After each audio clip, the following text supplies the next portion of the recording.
আমি বলতেছিলাম বন্ধুরা ঘেঁচুর কথা। সেই ঘেঁচু শালক জাতীয় একটা উদ্ভিদ।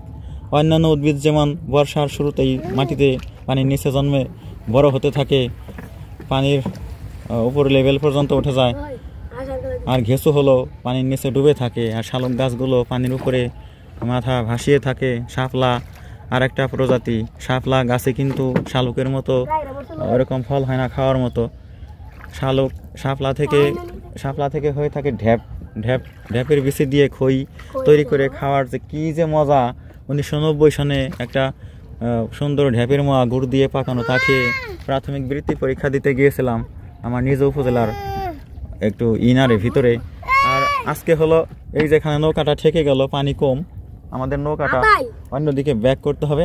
হাতাল বলে, মানে ফসলি ক্ষেতের হাতালে কিন্তু নৌকাটা ঠেকে গেল। আমাদের নৌকাটাকে ঘোরানো হচ্ছে, এই যে নৌকাটা ঘোরানো হচ্ছে। এই যে এখন কিন্তু লেভেল করে নৌকাটাকে একটু বেশি পানি দিয়ে নিয়ে যেতে হবে, না হলে কিন্তু নৌকাটা যাবে না। ওই যে ওদিকে দেখতে পাচ্ছেন আপনারা মরিচ ক্ষেত, ওই যে মরিচের গাছগুলো কিভাবে পানির উপর দিয়ে মাথা উঁচু করে তার সেই পত্রহীন শুধু ডালপালা সাদা হয়ে গেছে, শুষ্ক হয়ে গেছে, তবুও মাথা উঁচু করে মরিচ গাছগুলো ধরে দেখতে পাচ্ছেন। ওই যে অনেকটা সাদাটে, হলুদ আপ সাদাটে। আর এই যেখানে আমন ধানের মতো দেখতে এক প্রকার ঘাস, ভুট্টা ক্ষেতের ভিতর দিয়ে আমাদের নৌকাটা কিন্তু বন্ধুরা চলছে। এই যে পাশে গ্রাম, আর ওই যে ওই পাশে কিন্তু অনেক জেলেদের নৌকা, আর ভ্রমণ করতেও দু একজন, ওই যে একটা ভ্রমণ নৌকা দেখা যাচ্ছে এসেছে অনেক দূরে, ভ্রমণ নৌকা দেখতে পাচ্ছেন আপনারা। আর আমি এই যে দিকটা, এই যে আবার নৌকা কিন্তু ঠেকতে পারে। পানি কিন্তু এত কমে গেছে, মানে ভ্রমণ করা এখন কষ্টকর হয়ে গেছে। অথচ এই জায়গাটাই ছিল এক সময় ভ্রমণের জন্য খুবই উপযুক্ত, নৌকা ভ্রমণ খুবই উপযুক্ত হতো। এই সমস্ত ওয়াটারি স্থানে বিলে সম্ভবত আবার নামতে হবে। আবার নামার পরে আমরা একটু মানে গভীরে চলে যাব। এখান থেকে আমরা গভীরে চলে যাই। ওই যে ওই দিকে দেখা যাচ্ছে না, ওই যে ওই পাশে নৌকা, ওই দিকে নামাই দিতে পারলে কিন্তু পানি অনেক গভীর। আর এইভাবে যত আমরা গ্রামের পাশ দিয়ে ঘেঁষে যাব, তত এরকম কন্ডিশন অনেকবারই ফেস করতে হবে। কাজে কি দরকার এরকম বাজে কন্ডিশন ফেস করতে? আমরা প্রস্তুত নই বন্ধুরা। আমরা নৌকাটাকে, হ্যাঁ এই সোজা নামতে পারে, গভীর পানিতে নৌকাটাকে নামিয়ে দেওয়া হচ্ছে। দেখো নৌকাটা ঠেকে গেলে কিন্তু সমস্যা হতো। নামা লাগলে নামতে হবে, কিন্তু নামতেই হবে, নামতে হবে মনে হয়, কারণ একেবারেই ঠেকে গেছে। পচা পানি, দুর্গন্ধময় পানি। একটু আস্তে আস্তে দিলে মনে হয় নৌকা যেতে পারে। হ্যাঁ প্রায়ই হয়ে গেছিল, আর একটু এই তো হ্যাঁ এই তো নৌকাটা নেমে গেছে বন্ধুরা, নৌকাটা নেমে গেছে। আর ক্রমশ কিন্তু সূর্যটা আকাশের শেষ প্রান্তে নিচের অ্যাঙ্গেলে নেমে যাচ্ছে। আর আমরা নৌকাটা এমন পানির ভিতরে নামিয়ে দিলাম, ওই যে ওই পাশে কিন্তু আমরা ছিলাম, ওখানে কিন্তু পানি অনেক কম। এটা কৃষি ফিল্ড, এখানে ইরি ধানের চাষ হয়ে থাকে। নিচে চায়না জাল, এই যে চায়না জাল, কিন্তু একটু দেখে যেও, জাল নষ্ট হতে পারে। এ ভাজলো নাকি, কেরত করলো কি, ভাজা নাই? এই নৌকার এই ভালো কাজ করে বসলো কেন? কাজ করে বসলে তো আচ্ছা, আমি একটু এইদিকে সরে বসছি, এখন আমি একটু সরে বসছি। ঠিক আছে এখন ঠিক আছে। আমাদের নৌকাটা যাচ্ছে তো যাচ্ছেই, দেখি আজকের বিকেলের ভ্রমণটা কেমন হয়। ওই যে শালিক পাখি উড়াল দিয়ে গিয়ে বসলো, বললো যে তোমাদের ভ্রমণটা ভালোই হবে। হ্যাঁ নৌকা আর ঠেকার সম্ভাবনা খুবই কম, এখন কিন্তু অনেক পানি। এখানে যে পানি আছে তাতে একজন লম্বা মানুষও কিন্তু মনে হয় ভালোভাবে গোসল করতে পারবে। আর পানিটা কিন্তু অনেক ফ্রেশনেস, সজীবতা এখন দেখতে পাচ্ছি পানিটা। এই যে নৌকার পাশে অনেক প্রজাপতি, ওরা যে নৌকার কাণ্ড দেখছে, নৌকা যায় কোথায়, কি করে, এত এরকম ঢেউয়ের মাঝে নৌকা, মিটি ঢেউ আর কি যেটাকে বলে, হালকা হালকা ঝিরঝিরে বাতাসে নৌকাটা একটু দোলছে, ডিঙ্গি নৌকা। ওই যে পাখি চড়া কি করলো, মাছ কামড়ে মনে হয় চলে গেল। শিকারি পাখিগুলো এভাবে কিন্তু মাছ ধরে খায় বন্ধুরা, শিকারি পাখিরা এভাবে মাছ ধরে খায়। ওই যে আমরা দেখতে পাচ্ছেন দূরে কয়েকটা গাছ দেখতে পাচ্ছেন, বিশাল পানিরাশির বিলের মাঝখানে। আমরা কিন্তু বন্ধুরা ঠিক ওখানেই যাবো। এই যে জাল পাতা হয়েছে, এই খোটায় কিন্তু জাল, একটু দেখে যেতে হবে। টং, এই যে টং, জালের টং মানে যেটা ভাসমান থাকে, যে টং বলতে যেই ধারক ভেসে থাকে পানির উপরে, জালটাকে উঁচু করে রাখে, সেই টং দেখলেন আপনারা। ওই যে খোটায় জাল, খোটায় খোটায় জাল। ওই যে দেখতে পাচ্ছেন একটা ট্রাভেলারদের নৌকা অনেক দূরে, ছোট্ট একটা নৌকা আপনারা দেখতে পাচ্ছেন ট্রাভেলারদের। আর ওই পাশে কিন্তু গ্রাম বর্ধিষ্ণু, অনেক বড় গ্রাম, একেবারে সেই পদ্মা পর্যন্ত। ওই যে প্রজাপতি বসে আছে লাঠির মাথায়, তাই দেখাচ্ছে বাবুরা। আর এ পাশে আমরা দেখাবো আপনাদেরকে, ওই যে ভেসাল দেখতে পাচ্ছেন দূরে, জুম করলে দেখা যাবে, আমি একটু জুম করি, জুম করলে ভেসাল দেখা যাবে বন্ধুরা। ওই যে দূরে ভেসাল দেখতে পাচ্ছেন, ওই তো বন্ধুরা, ওটা কিন্তু ভেসাল। এই যে দেখতে পাচ্ছেন, এটা কিন্তু ভেসাল। ভেসালে জেলে বসে আছে, জেলে বসে আছে ভেসালে। কিছুক্ষণ পর পর কিন্তু ভেসাল উঁচু করবে, উঁচু করাকে বলা হয় ওয়ার দেওয়া, ওয়ার দেওয়া বলা হয়।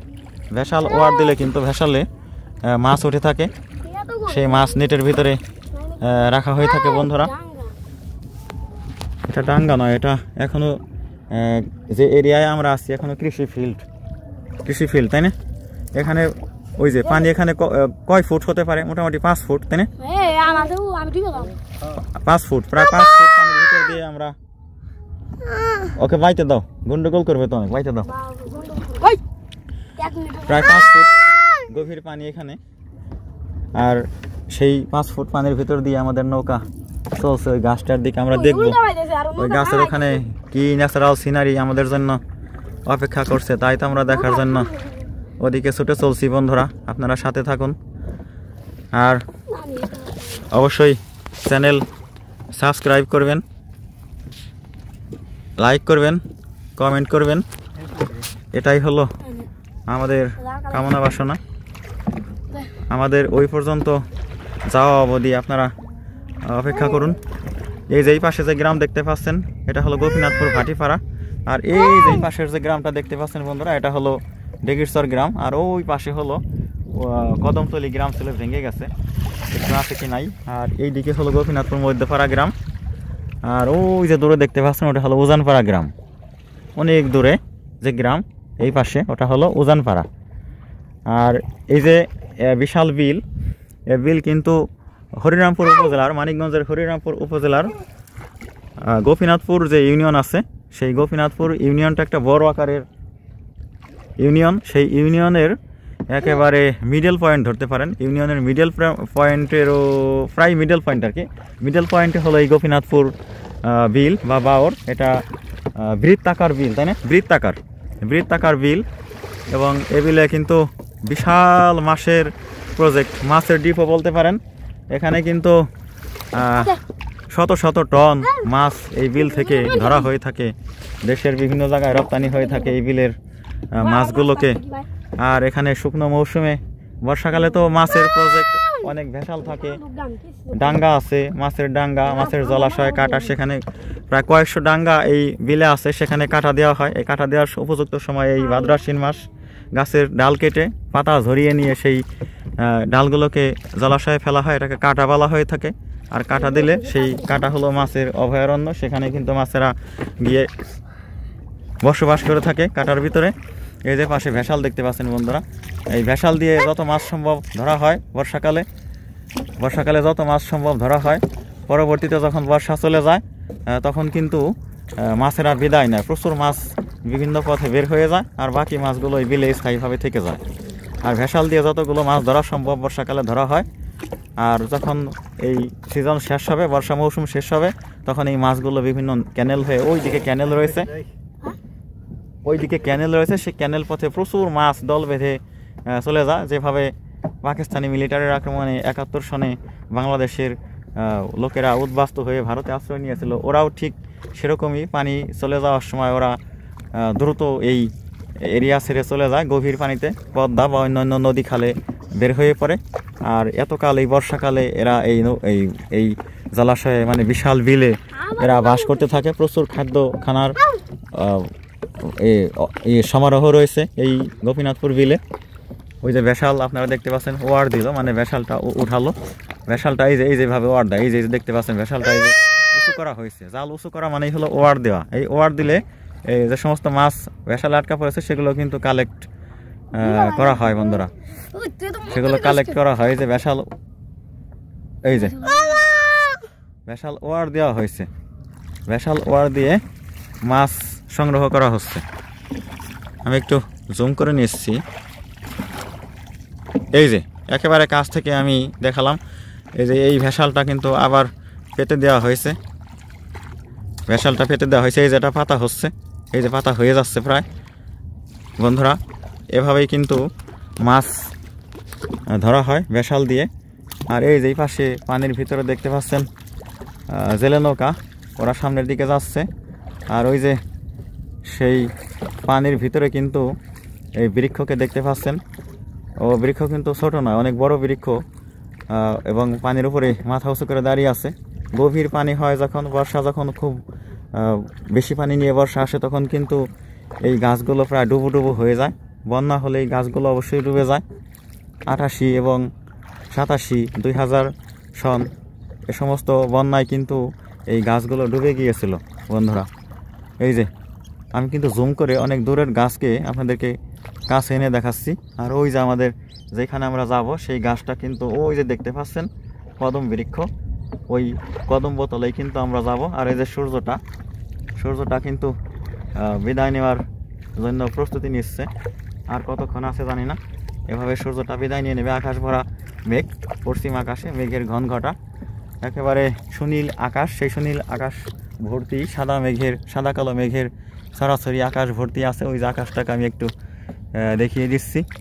আজকের আকাশের যে মেঘ তা কিন্তু খুব ঘনও নয়, আবার হালকাও নয়, মাঝারি পর্যায়ের মেঘ আকাশ জুড়ে অবস্থান করছে। আর নিচে আমরা ডিঙ্গি নৌকার উপরে বসে আছি, এই ভিডিও ধারণ করছি। বন্ধুরা, ওই যে কদম গাছ, সেই কদম গাছতলায় আমরা যাবো, দেখবো ওখানে কি আছে।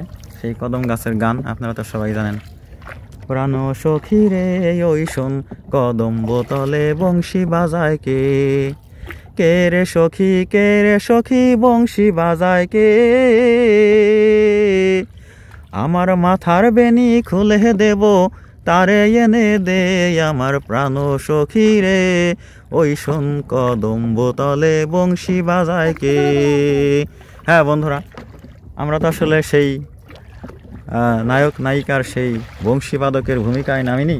আমরা নেমেছি হলো সেই কদমতলায় কি আছে, কি সৌন্দর্য, কি আবহাওয়া পরিবেশ, তা দেখার জন্যই কিন্তু আমরা আজকের এই নৌকা ভ্রমণে নেমেছি। বন্ধুরা, এখন দূর গ্রামের দৃশ্যগুলো আবার আপনাদেরকে দেখাচ্ছি।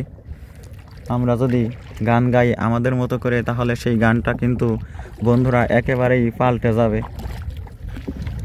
প্রাণ বন্ধুরে ওই দেখো কদম গাছ পানিতে দাঁড়িয়ে, ও প্রাণ বন্ধুরে ওই দেখো কদম গাছ পানিতে দাঁড়িয়ে, কদম গাছ পানিতে কেন হরে, এই কদম গাছ পানিতে কেন হরে,